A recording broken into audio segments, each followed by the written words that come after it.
Hi, I'm Patrick Dunnican. At Gibbons, we believe that citizens need to be informed about the complex issues that affect their lives. That's why we're proud to support the programming produced by the Caucus Educational Corporation and their partners in public television. Funding for the new Congress, U.S. Senators Menendez and Booker. A conversation with Steve Adubato at NJPAC has been provided by Barnabas Health. Life is better healthy. Johnson & Johnson.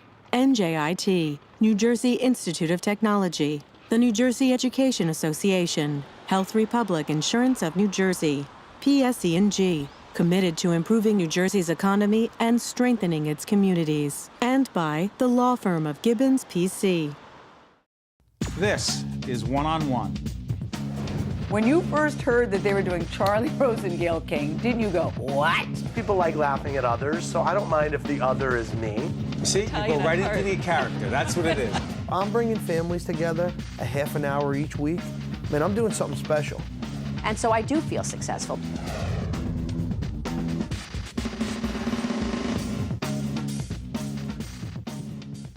Hi, I'm Steve Adubato. You know, recently I had the opportunity to sit down with New Jersey's two United States Senators, Bob Menendez and Cory Booker. Together we discussed a range of state and national issues. Join us for more conversation right here on One-on-One. Let's pick up the conversation. At the end of the first segment, Senator, I wanted to give you a chance to follow up the point you wanted to say about the president. Go ahead. Well, it's just this attitude that we as Americans have to take responsibility for the government that we have right now and understand when we play a role in that. And the point I was going to make about the president, which is a shocking point to me, when you have the president giving a State of the Union address, which is not just an address for the America. Obviously, it's principally for that, but the eyes of the world, from China to Russia to India, are watching that speech. And you have an individual heckle the president. Instead of that person being sanctioned, censured, or what have you, the next day they turn around and raise a lot of money from the American public. They almost get rewarded for that bad behavior. The individuals that are often behaving badly are doing so because they get from the currency of politics, whether it's fundraising or popularity or what have you, that gets rewarded by us as folks. And so what I constantly say is that we've got to get engaged in our politics in a way that what we want from our political elected officials, working together, bringing people together, is what actually rewarded. And those people that are adding to that gridlock, adding to this idea that I'm not going to work with the president simply because he's a different party, or that I believe in a binary world, if he wins, I loses, which is not the idea of this great interdependent nation. And so our politics has to start to begin to evolve. In order to do that, to wait for just the politicians to do that, really divorces you from responsibility into creating that outcome. I got a question on NJ.com on Common Core. How do you feel about Common Core and PARCC, P-A-R-C-C? How do you feel about these standardized tests? Well, first of all, I think we've gone too far in one direction, which is this high-stakes testing that's being used in a punitive manner.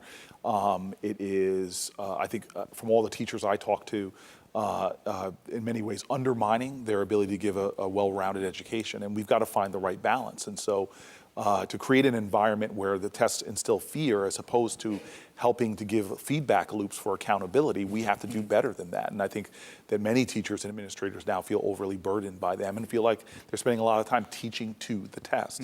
And so in general, when it comes to this testing stake, we've got to figure out a better balance and to get back to the kind of holistic testing that makes, by the way, our country very unique, that we are a nation that focuses on things that give kids a whole well-rounded experience, so they're not just automatons, but they're inventors, they're innovators, they're artists, they're poets, and making a full contribution to our society. Senator Menendez, let me ask you this from your perch. You understand this in a way that a lot of us don't. You interact with world leaders in a way that a lot of us cannot imagine.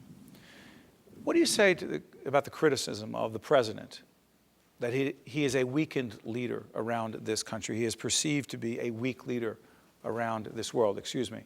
And then when it comes to the issue of ISIS, dealing with ISIS, he has not nearly been strong enough. You say? Well, look, I say that Barack Obama brought bin Laden to justice when others only talked about it. I say that, in fact, when Assad was using chemical weapons against his people, Barack Obama, with the Senate Foreign Relations Committee, passing on a bipartisan basis, where I took John McCain, one of the most hawkish members of the Senate, and Barbara Boxer, one of the most dovish members of the Senate, together to vote for an authorization for the use of military force to give the president the wherewithal, as he was headed at that time to the G20 summit, to convince Putin, Assad's benefactor, that, hey, either get rid of the chemical weapons or I'm going to use that authorization for the use of military force. And we ended up ending chemical weapons Has it been tough in enough? Syria. Look, you know, this thing about toughness. Well, you know, when you draw the line in the sand thing, you know? Well, the goal is not to be Rambo. The goal at the end of the day is to achieve your strategic interests, both in the national interest and security of the United States and those of your allies. Now, you know, I think that there have been moments of great success. There are other times in which, for example, in the committee, we have been more forward-leaning. We passed More forward-leaning? More forward-leaning, meaning that we were ready to take a step forward to arm the vetted Syrian rebels a year and a half ago, which now the administration promotes. Should they have done it? We led the way on sanctions on Iran, which brought Iran to the negotiating table. I authored those sanctions. Why didn't the White House move faster on that? Well, because, of course, you know, there is a role between the executive and the legislative branch, right? I mean, in the executive branch, he's also in the midst of creating alliances with other countries to get them to work with us in common cause. But sometimes the impetus that the legislative branch can create can assist the executive branch as they're dealing with global powers to say, my Congress, this is a democracy, is moving in this direction. I happen to share their views, but they may be moving a little ahead of me. At the end of the day, this is where we're going to be. And ultimately, to the president's credit, he worked in taking the sanctions that Congress passed and which he signed, and then creating a global coalition that moved forward to give it bite. So to give the president credit, at the end of the day, he has taken some of these steps significantly. Now, there's times, I believe that Congress, the United States Senate that we serve in, is a separate, co-equal branch of government.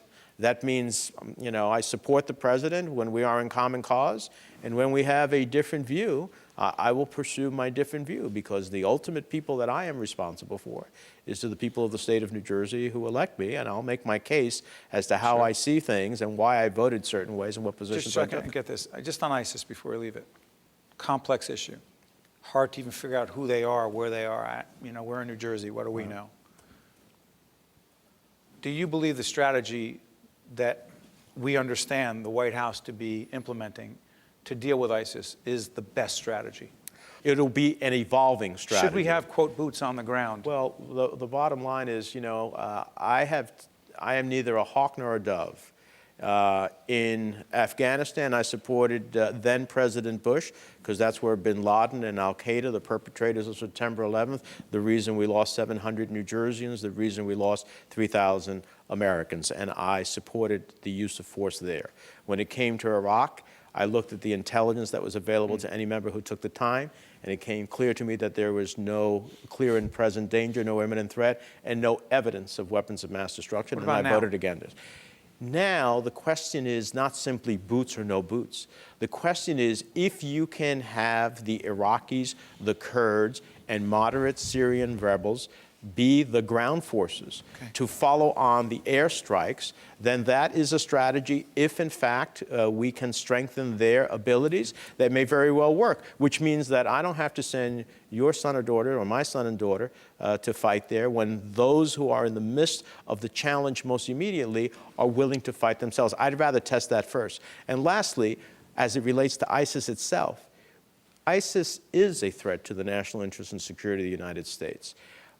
The reason that I am concerned about them, in addition to the barbarism that they have exhibited, is they don't yet have the operational capacity to create a September 11th-like attack. And what I want to ensure is that we strike at them in a way that doesn't ever let them get the operational capacity to create a September 11th-like attack. Senator Booker, one of the audience members gave us a terrific question on the Affordable Care Act, otherwise known as Obamacare. negativity and general ugliness will probably begin in the new Congress, that's positive, around the Affordable Care Act. What will you, Senator Booker, and Senator Menendez can answer as well, do to preserve the law's integrity? And how will you help congressional supporters of the law stand their ground to keep improving health reform? Look, there's so much swirl around this, and you see polls are dramatically different if you say the Obamacare versus the Affordable Care Act. Does it matter what you call it? You know, what should matter is the actual substance of the bill that has created a dramatically different reality for millions of Americans.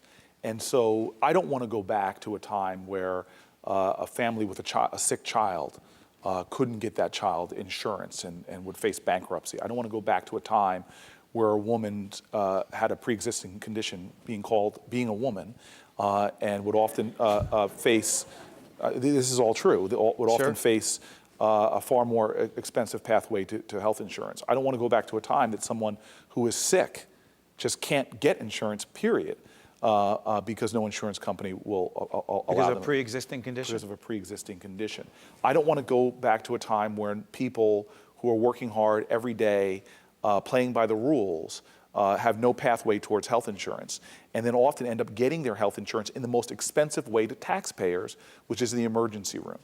And so there's been incredible innovations that we've been able to make under this bill that are worth protecting and preserving. And Senator Menendez and I, for one, are going to fight tenaciously against any attempts to move us back to an America where, frankly, when you poll Republicans on these issues, they don't want to go back there either. Any changes at all you'd make to improve it? There are absolutely changes. Could you name one change? Yeah, I'll name one that's very important for the state of New Jersey, which is the medical device tax. One of the ways some of the aspects of it are being paid for, a line, is to tax medical devices. And for me, that is inhibiting a lot of New Jersey businesses and affecting a lot of New Jersey jobs. Nobody is saying that this can't be improved. If you look at a lot of the legislation that we have in this country, from Social Security to Medicaid, to the Constitution itself, they've been improved and involved over time, and this is something that needs to have happen. But let's not let the rhetoric and the blanket condemnation undermine the progress that we've made as a nation that we need to defend and not go back. Senator, which part is the federal government responsible for? Which part is the state government responsible for? And how the heck do we improve this situation 2 years plus after? Well, you know, Steve, this has been my singular mission since the last 2 years, from working at the time with the late Senator Lautenberg to get $60 billion for the region at a time in which we were talking about fiscal cliff at the end of a congressional session, just as we're having similar to right now, where the Congress ends and a new Congress begins. Sure. Trying to make that all happen under those set of circumstances was enormous. And succeeding in the Senate only to be stalled in the House for a while, but ultimately succeeding on getting the $60 billion. And then dealing with the realities of how do we expedite this money, but make sure we don't have fraud in the process, right? And so I was one of those who accepted giving the federal money largely to the state to make determinations on how, in fact, subject to certain reviews, let the state do it. Well, let the state be the vehicle which people would get their resources. How'd that work? It was a mixed bag, to be perfectly honest with you. Some of it worked well, and some of it did not. Our beaches are restored, our boardwalks are restored, but there are 10,800 families in New Jersey who still are suffering and still haven't gotten back into their home. Despite all of this money coming, there's only about 40% of them that have actually signed a REM program. That's the program that was established through the federal money by the state to help people out who didn't have enough coverage. Only about 30% of those ultimately have actually received any money, and less than 2,000 people have actually rebuilt their homes. So we still, as we are speaking in December, 2 years afterwards, have so many families out. So I've tried to streamline this, I bought the Secretary of HUD before my committee, a subcommittee that I chair in the Banking Committee on Housing, to say, look, let's do these environmental and historical reviews up front, because the state was telling me, well, that's what's delaying it. So in the first year, in 2013, the state only did 450 reviews of these cases. As a result of my change in this year that we're in 2014, they did 8,000 reviews of the cases to move it forward. And by getting that review up front now, had we not had a state contractor that was chosen by the state that ultimately blew the program in the first year and was paid a lot of money and had to be fired, we might have been further along. So it's a mixed bag. But you've worked closely with Governor Christie on this, no? Yeah, we've worked in a way that is bipartisan, but that doesn't mean that when the feds were wrong in terms of, you know, what's the standard, or when the state is wrong in terms of how it's executing on the resources we're bringing, that we don't hesitate to raise a question. And the other part that we fought on is then the flood maps came. And the flood maps were overly broad.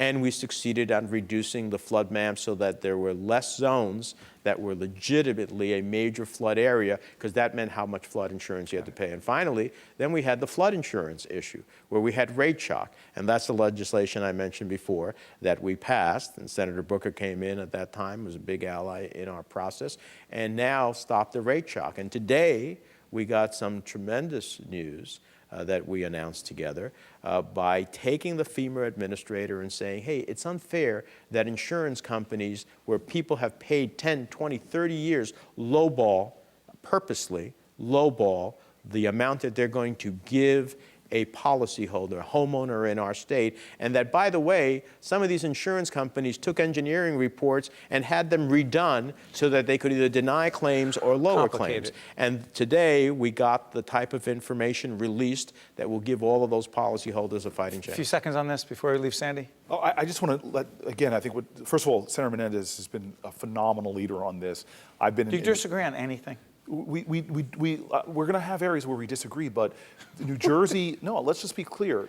New Jersey needs its two senators to work in lockstep and on things that benefit our state, and to divide where we can, and I want to use the word conquer, but to fight on these issues. And this is a great example that, and I want to give credit to our two senators across the river. He's not exaggerating when he talks about the lion's share. You're talking about Schumer and Gillibrand? Yes. The lion's share, a significant amount of our time is spent to deal with the thousands of families in New Jersey, thousands of people in New Jersey that are still affecting this. But this is a great example where he and I are our ability to continue offices. And I'll just give you another example, because he's being modest on our achievements of today. Just even this idea that FEMA can miss their deadlines, where residents are waiting for information, whatever. FEMA can miss the government can screw up and miss their deadlines, but families, God forbid they miss it by one day, then they're being denied claims. And to us, that was outrageous. And so today was the day that we got FEMA to agree to reopen all these hundreds of families that have been denied under those just because they missed a deadline, many times waiting for information from the government to allow them to go forward. So this is a constant fight. And it's why you need senators that have such a good working relationship. Let's do this in the limited time we have left. So many people, not just in the audience, because we asked audience members if they had a question, but we also, again, got this on a whole range of social media platforms on the on NJ.com, on Fios, and other places. The federal minimum wage. Also on the NJTV website as well, John, people ask us, how about this one? Inequality, income inequality. What is the role of the federal government in terms of dealing with income inequality? More specifically, what are the odds that the federal minimum wage will, in fact, be increased? The federal minimum wage right now is? $7.25. And the proposal that is that it goes up to $10? Over a period of time. Okay.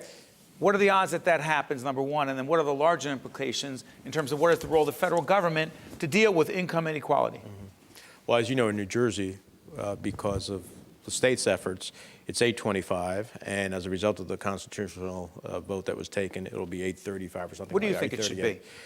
Look, something is wrong when you have mothers who work full-time and are below the poverty level. Something's fundamentally wrong with that. We want to reward work, right? The way you reward work is to make it such that it can pay. There's a problem when the top 1% in the nation had an 86% increase in their income over the last 20 years, and everybody else, the other 99%, ultimately had about a 7 or 8% increase over the same period of time. So the bottom line is, one is we have to continue to have a growing economy. And after 6 years of private sector job growth, the lowest unemployment we've had in 6 years, as we record this today, tremendous job numbers that came out today. But the reality is that middle-class families and working families see their income stagnant. So you have all these great macroeconomic indicators, but in their lives, they are still challenged. And so the question is, how do we, minimum wage is just one element of that. Does the federal government actually have a role in trying to change that income inequality? On federal, you look on that, it's a question of how do you create an economy that grows, that gets more people to work, including, the long-term unemployed, which we need to see drop. Right. It is also about how do you reward work through the tax code, and I sit on the Senate Finance Committee.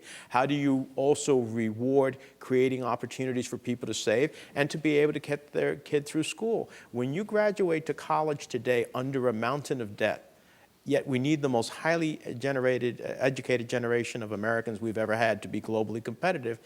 The government has an interest in helping families meet that challenge because of our own economic imperative. Senator, you've talked a great deal about student debt. Jump in.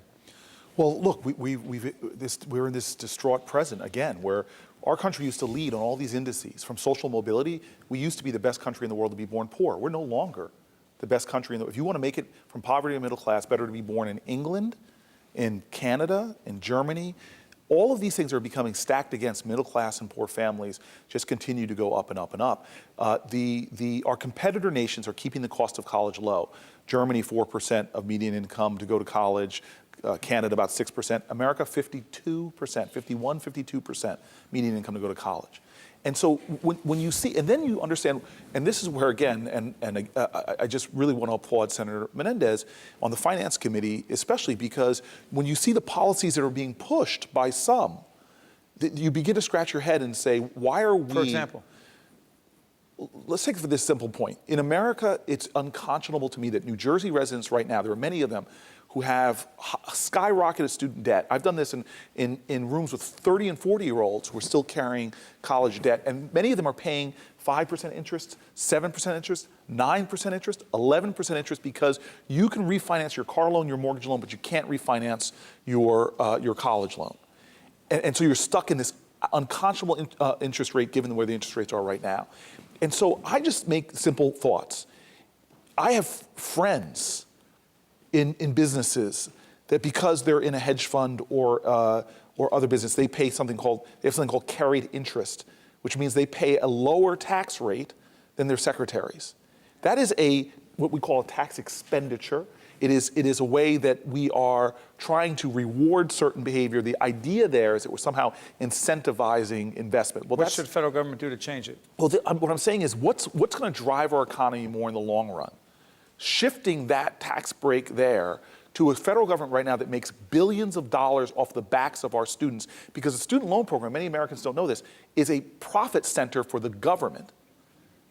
And so, to me, there's simple policy choices we have to make as a society, because I believe what's going to drive our economy further forward is not giving tax breaks like carried interest to certain portions of our population, but giving opportunities for people to refinance their loans and get educated, because the 21st century knowledge-based economy, what's going to drive our economy forward, what's going to make America great, is that. And right now, people don't realize this, we've fallen from the #1 country in the globe for college-educated people. Percentage of your population going to college, we used to be #1. Now and if you're over 50 in this country, you're part of that cohort. But now for 20-somethings and 30-somethings in America, we're about number 12 now.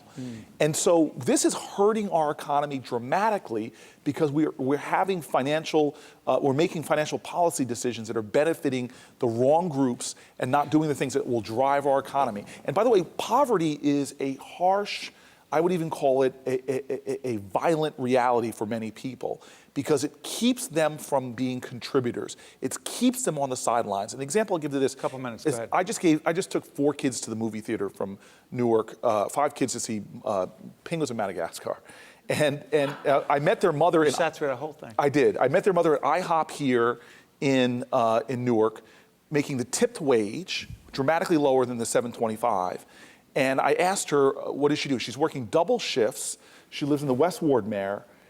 And she told me the salary she was earning, the dreams she had for her 3 boys. She was caught in this trap that the harder she works, she's not climbing out of that trap.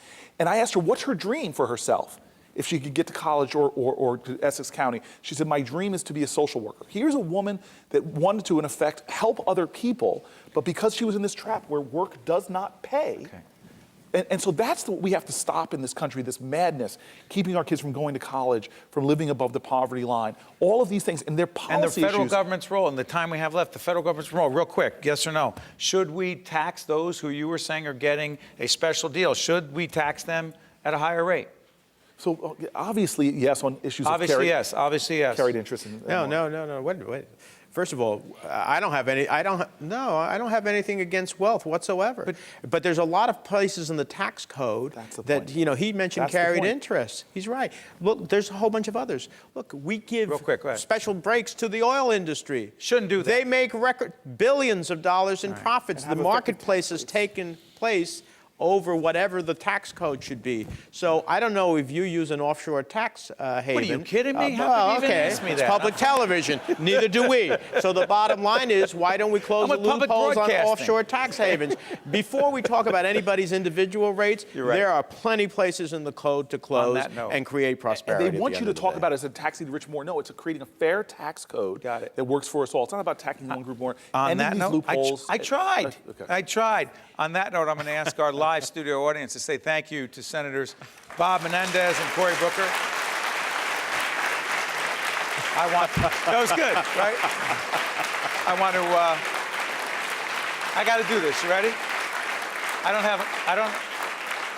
I do not have an offshore account, but we have partners. WNET, NJTV, our partners at New Jersey Advanced Media. Thank you again to John Schreiber and the folks at NJPAC and all the other folks, FiOS and everyone else who carried us. And by the way, thank you to all the underwriters. We have to thank those who fund us in public television. And I want to thank everyone who came here tonight to be a part of this very special broadcast. And finally, one more time, thank you to United States Senators Bob Menendez and Cory Booker. Thank you so much for being here.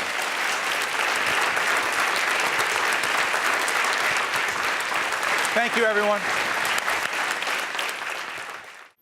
The preceding program has been a production of the Caucus Educational Corporation and NJTV in cooperation with 13 for WNET, WHYY, FiOS 1 News, and WBGO Jazz 88.3 FM. Funding for the new Congress, U.S. Senators Menendez and Booker, a conversation with Steve Adubato at NJPAC has been provided by Barnabas Health, Johnson & Johnson, New Jersey Institute of Technology, the New Jersey Education Association, Health Republic Insurance of New Jersey, PSE&G, and by the law firm of Gibbons PC. Promotional support provided by Commerce Magazine and by NJ.com. Small news, big news, true Jersey. I will. It's the oath of those strong in character.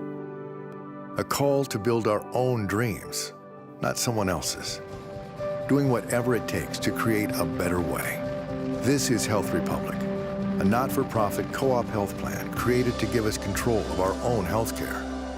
So we all have the support we need when it's time to say, I will. Health Republic. Live independently healthy.